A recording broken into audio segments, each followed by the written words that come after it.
இயேசு கிறிஸ்துவின் இனிய நாமத்தில் வாழ்த்துக்கள். ஏசாயா தீர்க்கதரிசியின் புஸ்தகம் 49வது அதிகாரம் 1ஆம் வசனத்திலிருந்து 7ஆம் வசனம் வரையிலும் நாம் இந்த நாளிலே தியானிக்கப் போகிறோம். பாடுபடும் தாசன் என்கிற தலைப்பிலே இந்த செய்தியை நாம் பார்க்க முடியும்.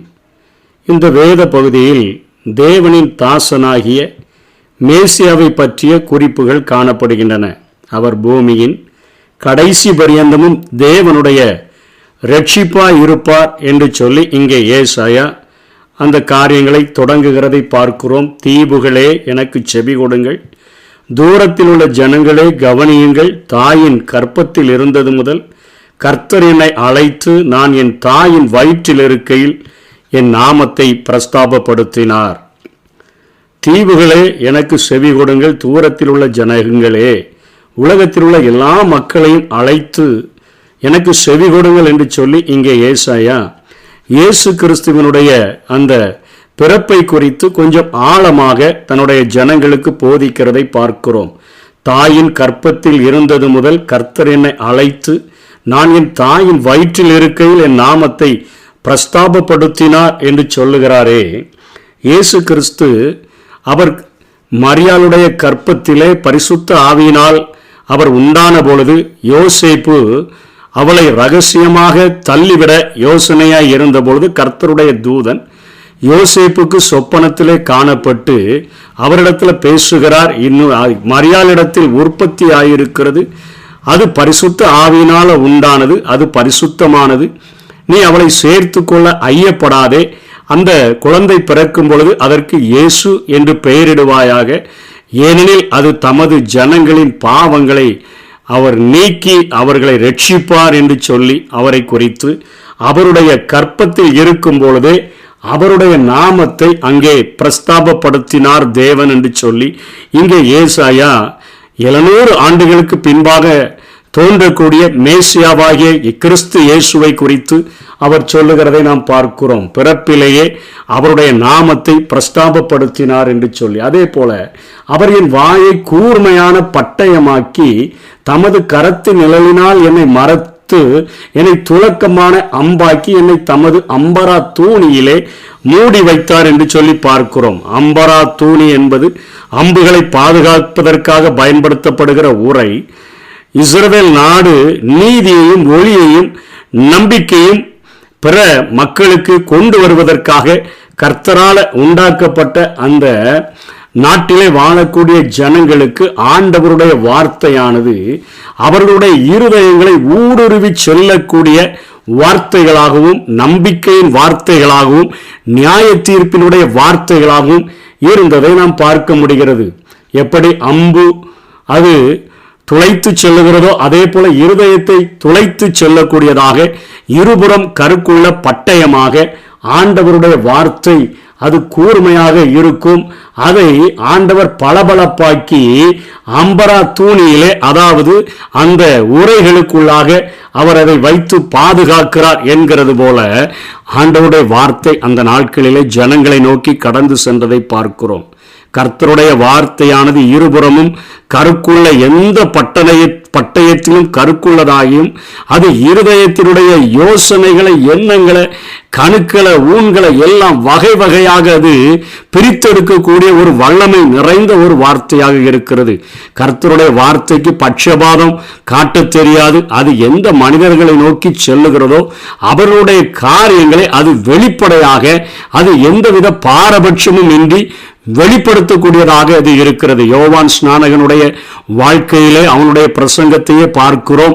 அவன் அங்கே வந்த ஜனங்களை பார்த்து அவன் சொல்லுகிறான், விரியன் பாம்பு குட்டிகளே, வரும் கோபத்திற்கு உங்களை தப்பித்துக் கொள்கிறதற்கு வகை காட்டினவன் யார்? இயேசு கிறிஸ்துவுடைய வார்த்தைகளும் அப்படியே இருந்தன.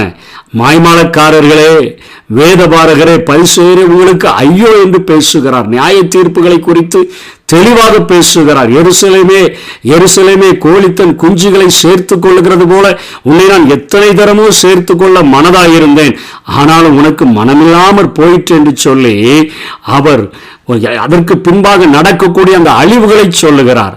உன்னுடைய சத்துருக்கள் உன்னை சூழ அவர்கள் பாளையம் இறங்கி உனக்கு இப்படிப்பட்ட காரியங்களை எல்லாம் செய்து விடுவார்கள் என்கிற காரியத்தை எல்லாம் ஆண்டவர் பேசுகிறதை பார்க்கிறோம்.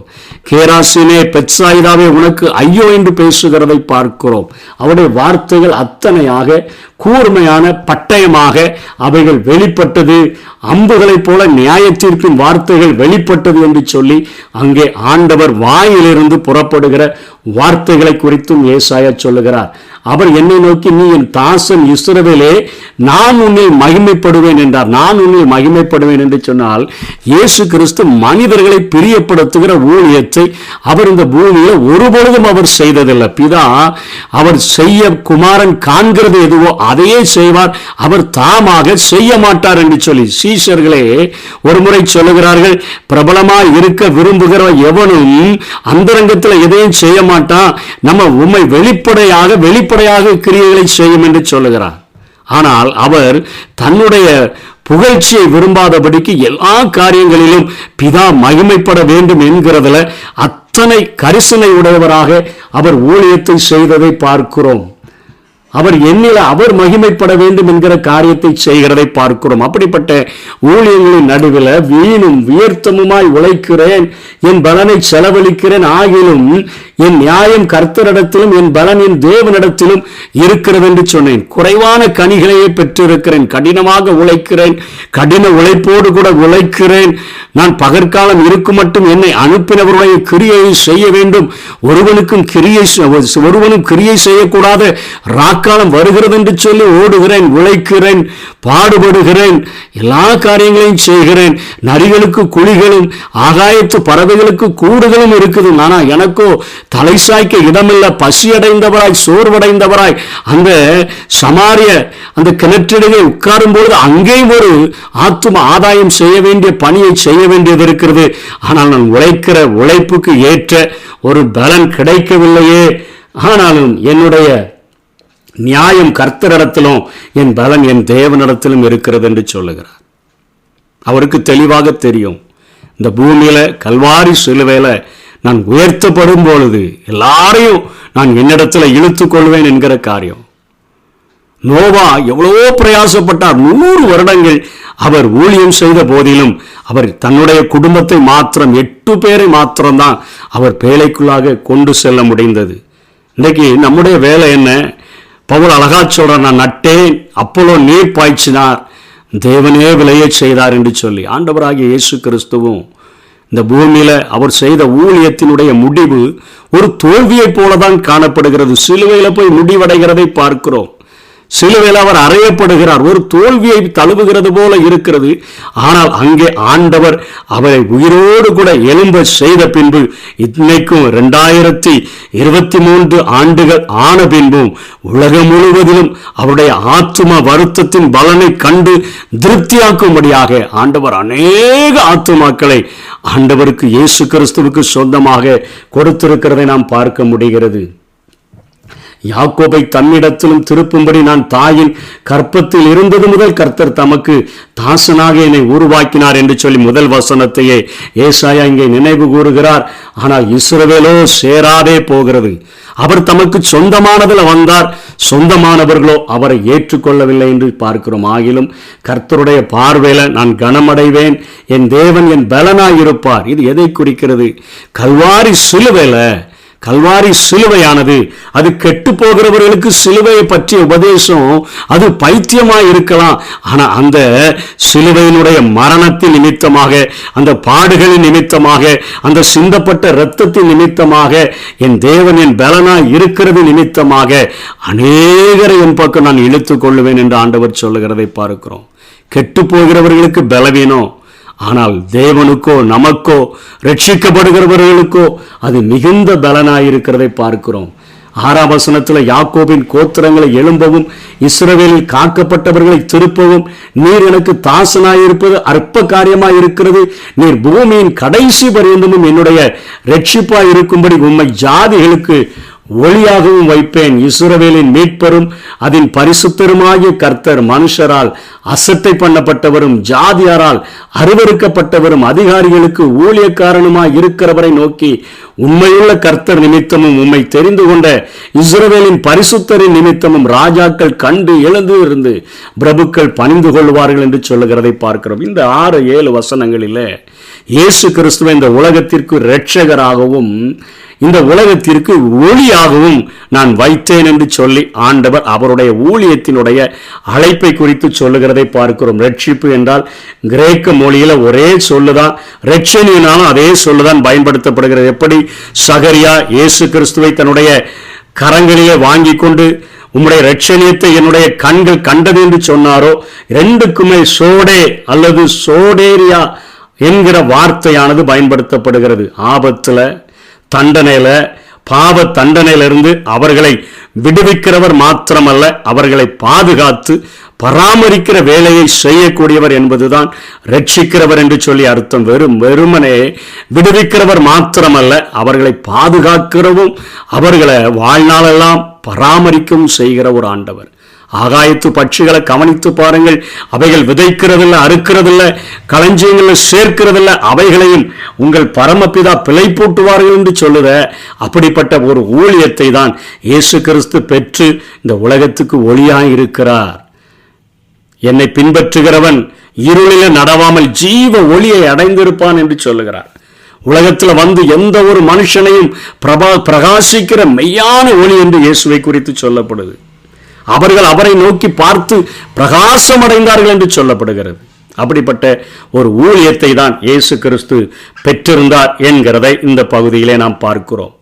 தாசன் என்று ஏசாயா குறிப்பிடுவது இஸ்ரவேல் ஜனங்களையும் தாசன் என்று அழைக்கிறார். இயேசு கிறிஸ்துவையும் தாசன், அதாவது அடியேன், அடிமை, வேலை செய்கிறவன் என்று சொல்லி அழைக்கிறதை பார்க்கிறோம். இது ஆவிக்குரிய இஸ்ரவேலர்களாகிய நம்மையும் வேதம் தாசன் என்றே அழைக்கக்கூடியதாக இருக்கிறது. ஆவியானவர் இந்த பகுதியிலிருந்து நமக்கு கற்றுக் கொடுக்கக்கூடிய காரியம் என்ன? நாமும் தாயின் கற்பத்தில் உற்பவித்தது முதல் கொண்டு ஆண்டவர் நம்மை அழைத்து, நமக்கு பெயரிட்டு, நம்மை உருவாக்கி, நம்மை அவர் தன்னுடைய தாசனாக இந்த உலகத்துக்கு ஏற்படுத்துகிறார். நம்முடைய வாயிலும் எப்படி யோவான் ஸ்நானகன் பட்டர் போட்டு தடவி மக்களை அவர் பிரியப்படுத்தும்படி பேசாதபடி பாவங்களை குறித்தும் நீதியை குறித்தும் நியாய தீர்ப்பை குறித்தும் எப்படி கண்டித்து உணர்த்தினாரோ, அதே போல அவருடைய இருபுறமும் கருக்குள்ள பட்டயமாகிய அவருடைய வசனத்தை நம்ம உபயோகப்படுத்த வேண்டும் என்று சொல்லி நாம் எப்படி பேச வேண்டும் என்கிற ஒரு காரியத்தையும் 3வது வசனத்துல அவரை குறித்து சொல்லுவ, நான் உன்னில் மகிமைப்படுவேன் என்று சொல்லி நம்முடைய ஊழியத்தினுடைய ஒவ்வொரு அசைவுகளிலும், நம்முடைய பேச்சுகளிலும், செயல்களிலும் நம்ம இல்லை, அவர் மகிமைப்படணும். எப்படி யோவான் ஸ்நானகன் சொன்னாரோ, நான் சிறுகவும் அவர் பெருகவும் வேண்டும். நம்முடைய பேச்சுகளில், நம்முடைய செயல்களில், நம்முடைய நடக்கைகளில் இயேசு கிறிஸ்து ஒருவர் மாத்திரமே மகிமைப்படுகிற ஒரு ஊழியத்தை நம்ம செய்யக்கூடியவர்களாக இருக்கணும். ஒருவேளை நமக்கு இப்படிப்பட்ட சோர்வுகள் உண்டாகலாம். விருதாகவா உழைக்கிறேன், வீணும் வியர்த்தமுமாக பலனை செலவழிக்கிறேன், அந்த அளவுக்கு எனக்கு ஆத்துமாக்கள் இல்லையே அப்படிங்கிற காரியங்கள் எல்லாம் நமக்கு இருக்கலாம். 100 வருடங்கள் ஊழியம் செய்த நோவாவுக்கே அத்தனையாக ஒரு 8 ஆத்துமாக்களை தான் ஆதாயப்படுத்தக்கூடிய நிலைமைகள் இருந்தாலும், இன்றைக்கு நம்முடைய வாழ்க்கையில நம்ம செய்கிற காரியங்கள் தண்ணீரின் மேல ஆகாரத்தை போடு, அநேக நாட்களுக்கு பின்பு அதன் பலனை காண்பாய். நம்ம செய்ய வேண்டிய ஊழியத்தை செய்யும் பொழுது விளைய செய்கிற தேவன் ஆத்துமாக்களை அறுவடையாக, கொள்ளை பொருளாக நிச்சயமாக அவர் நமக்கு தர முடியும். அவர் இன்னைக்கு நம்முடைய பார்வையில், ஆண்டவருடைய பார்வையில் தான் நான் கனமடைவேன், என் தேவன் தான் என்னுடைய பலனாய் இருப்பார் என்று சொல்லி நாமும் இந்த பூமியில் கடைசி பரியந்தமும் ஆண்டவராகிய இயேசு சொன்னார, இப்பொழுது வானத்திலும் பூமியிலும் சகல அதிகாரமும் எனக்கு கொடுக்கப்பட்டிருக்கிறது, ஆகையால் நீங்கள் புறப்பட்டு போய் சகல ஜாதிகளையும் சீஷராக்கி பிதா குமாரன் பரிசுத்த ஆவி நாமத்தினால அவர்களுக்கு ஞானஸ்நானம் கொடுத்து நான் உங்களுக்கு கட்டளையிட்ட யாவையும் அவர்கள் கை கொள்ளும்படிக்கு அவர்களுக்கு உபதேசம் பண்ணுங்கள் என்று சொன்னாரே. இதோ உலகத்தின் முடிவு பரியந்தமும் சகல நாட்களிலும் நான் உங்களோடு கூட இருக்கிறேன் என்று சொன்ன அந்த இயேசுவினுடைய வார்த்தைகளை இறுக பிடித்து கொண்டு நீங்கள் உலகத்துக்கு வெளிச்சமாய் இருக்கிறீர்கள், நீங்கள் உலகத்திற்கு உப்பாய் இருக்கிறீர்கள். மலை மேல இருக்கிற பட்டணம் மறைந்திருக்க மாட்டாது. விளக்கை கொளுத்தி மரக்காலால மூடி வைக்காம விளக்கு தண்டின் மேல வைப்பார்கள். அது வீட்டில் உள்ள எல்லாருக்கும் வெளிச்சம் கொடுக்கும். ஒருவேளை இயேசு உலகம் முழுவதற்கும் வெளிச்சம், உலகம் முழுவதற்கு அவர் ஒருவரே ஒளி. ஆனால் நம்ம இருக்கிற வீடுகளில், நம்ம வாழ்கிற பட்டணங்களில், நம்ம குடியிருக்கிற தெருக்களில் நம்ம வெளிச்சமாக இருக்கும்படியாக வேதம் நமக்கு போதிக்கிறது. ஆண்டவரை பிரதிபலிக்கிற ஒரு ஊழியத்தை செய்கிறவர்களாக காணப்படுவோம். அப்படிப்பட்ட கிருபைகளை தேவன் நமக்கு தந்தருள்வாராக. ஆமென். பலியாகி என்னை மீட்டீரையா, பாவங்கள் சுமந்து தீர்த்தீரையா. பலியாகி என்னை மீட்டீரையா, பாவங்கள் சுமந்து தீர்த்தீரையா. ஒளியா வந்தீரையா ஐயா, ஒளியா வந்தீரையா.